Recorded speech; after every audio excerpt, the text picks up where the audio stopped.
അപ്പൊ ഈ C P എമ്മിന്റെ വളർച്ച തന്നെയല്ലേ ബി ജെ പിയുടെ അല്ല സി പി എമ്മിന്റെ തളർച്ച തന്നെയല്ലേ ബി ജെ പിയുടെ വളർച്ചയിലേക്ക് കലാശിക്കുന്നത്? സി പി എമ്മിന്റെ തളർച്ച തന്നെയല്ല, കോൺഗ്രസിന്റെ തളർച്ചയുമുണ്ട്. ആ കണക്കിലേക്ക് ഞാൻ വരാം. അല്ലെ, ഏറ്റവും വലിയ ഹിന്ദു പാർട്ടി എന്ന് പറയുന്നത് സി പി എം അല്ലേ സ്വാഭാവികമായിട്ട്? അല്ല, അപ്പൊ ഈ ഹിന്ദു വോട്ടുകളിൽ ഉണ്ടാവുന്ന വിള്ളല് വീണ്ടും വന്ന് വലിക്കുന്നത് ബി ജെ പിയിലേക്ക്. അർജുൻ പറഞ്ഞുകൊണ്ടിരിക്കുന്നതിലെല്ലാം ശരിക്കും വന്നിട്ടുണ്ടെങ്കിലുള്ള കുഴപ്പം എവിടെയെന്ന് വെച്ചിട്ടുണ്ടെങ്കിൽ അതെല്ലാം ഈ പറയുന്ന മാധ്യമങ്ങളിലൂടെ കിട്ടുന്ന നെറേറ്റീവാണ്.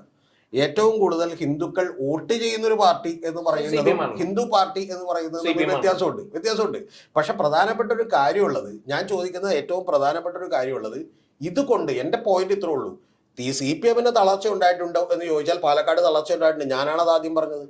പക്ഷെ അത്തരത്തിൽ മലപ്പുറത്ത് ഇതുപോലെയുള്ള തളർച്ച ഉണ്ടായിട്ടുണ്ട്, ആ മലപ്പുറത്ത് അവർക്ക് മുന്നേറാൻ കഴിഞ്ഞിട്ടില്ല. അപ്പൊ പല മഞ്ചേശ്വരത്ത് ഇതുപോലെയുള്ള തളർച്ച ഉണ്ടായിട്ടുണ്ട്. മലപ്പുറത്ത് ഒരിക്കലും സി പി എം വലിയൊരു ശക്തി ആയിരുന്നില്ല. അപ്പൊ അതിൽ നിന്ന് മുന്നോട്ട് പോകാൻ സി പി എമ്മിന് കഴിഞ്ഞിട്ടില്ല. പക്ഷെ സി പി എം അവിടെയൊക്കെ തന്നെ വളരെ തന്ത്രപരമായ നിലപാടുകളിലൂടെ ആളുകളെ എന്ത് ചെയ്യാൻ വേണ്ടി, ജയിപ്പിക്കാൻ വേണ്ടി സി പി എമ്മിന്റെ പാർട്ടി സമയത്ത് കഴിഞ്ഞിട്ടുണ്ട്. ഇപ്പൊ അബ്ദുറഹ്മാനാണെങ്കിലും ഇവരാണെങ്കിലും. ഈ തന്ത്രപരമായ നിലപാടെന്ന് പറയുമ്പോൾ പാർട്ടി ആശയത്തിൽ കോംപ്രമൈസ് അല്ലേ? ഇത്തരം വ്യവസായികളിലൂടെ ഒരു കെട്ടിയിറക്കുന്ന ഒരു കോംപ്രമൈസ് നടത്തലല്ലേ ശരിക്കും? അതൊക്കെ വളരെ വിശാലമായ ചർച്ചയാണ്. വേണമെങ്കിൽ